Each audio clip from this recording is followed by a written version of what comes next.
Hey, it's Jen from Dizzy Quilter, and I'm going to take you on a tour of my studio. It's in the basement. The first thing you see when you come in is my little gallery wall, and my mini quilts.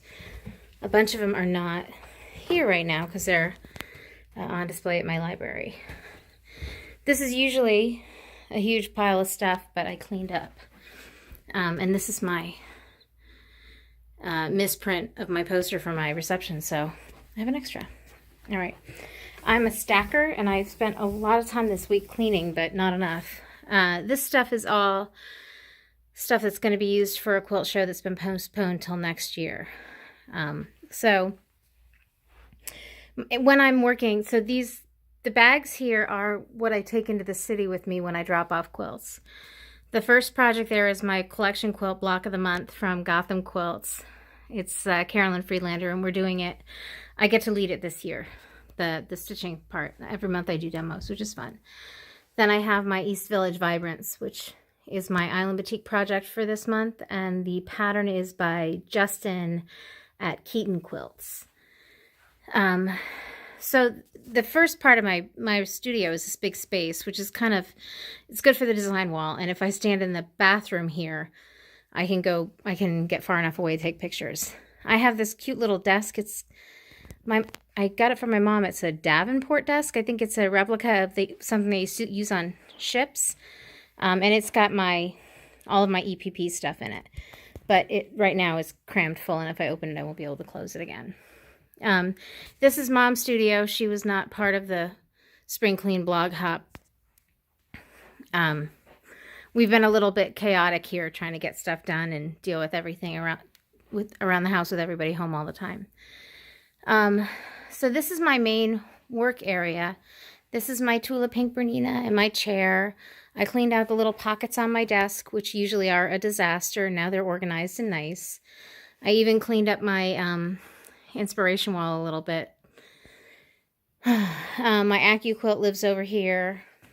I've got my ironing table with the big wool pressing mat and my reliable steam iron.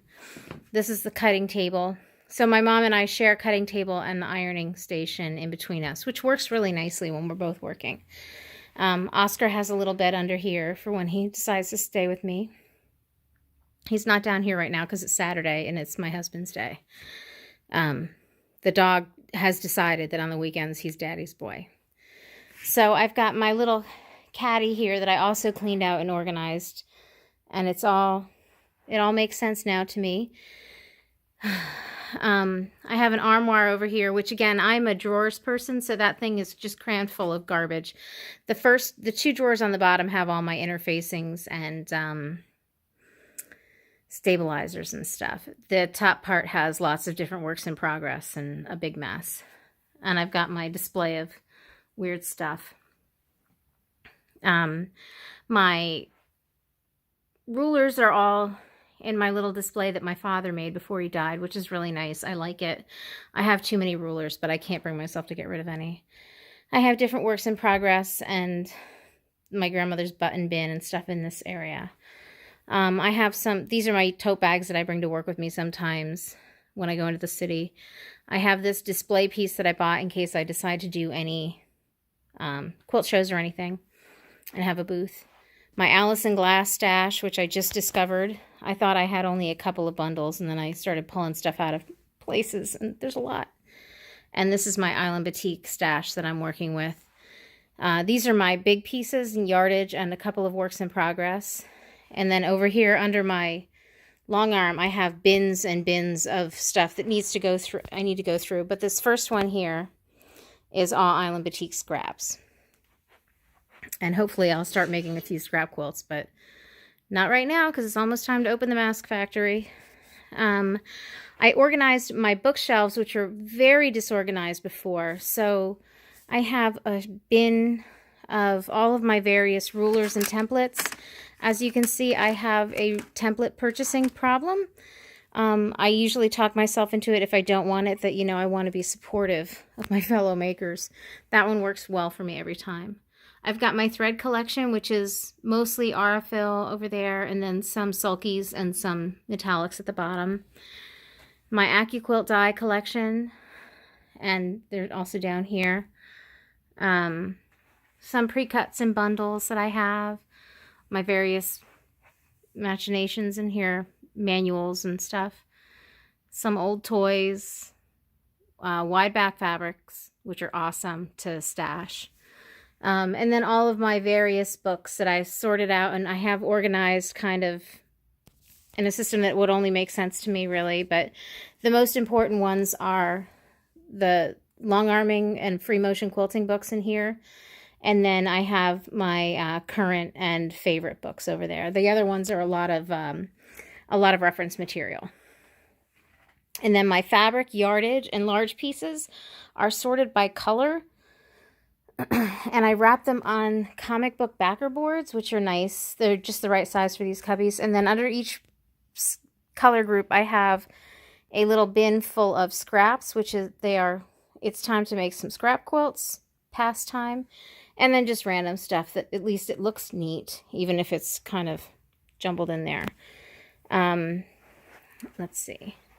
And I've got my long arm table, which is cleared off for the first time this week with various projects and bins underneath it. A project that's going to get quilted tomorrow. My rolls of batting, which make life much easier. My batting scraps. Client work and a couple of works in progress. Let's see, my board helps keep me organized. My long arm thread collection, which was supposed to fit on all of these shelves and is overflowing into my little caddy. And again, ruler and template purchasing problem. I do try to use most of them. I have this little rainbow drawer system. Drawers are fantastic for hiding lots of garbage in. And then I have my other thread collection hanging off my closet door. And this is like an old style closet like you would find in a cartoon where if you open it, everything falls out and kills you. So, and there's my design wall from the other side. And that's it. That's the Dizzy Quilter Studio where I make all the magic happen. My favorite place. It would be nice if I had more windows, but for now I have those 2 windows, which don't give me a lot of light, so my pictures are kind of crap. But, you know, at least I have all this space. So that's it. I hope you were inspired. I have another video and some pictures for before I cleaned up. And I'm going to be doing some more. Mom and I have plans to reorganize the whole thing and move all the furniture. So I might be back next month, depending on how my workflow goes this week. But with a redesign. So stay safe and healthy, everybody, and clean your studios. Mine feels great. Bye.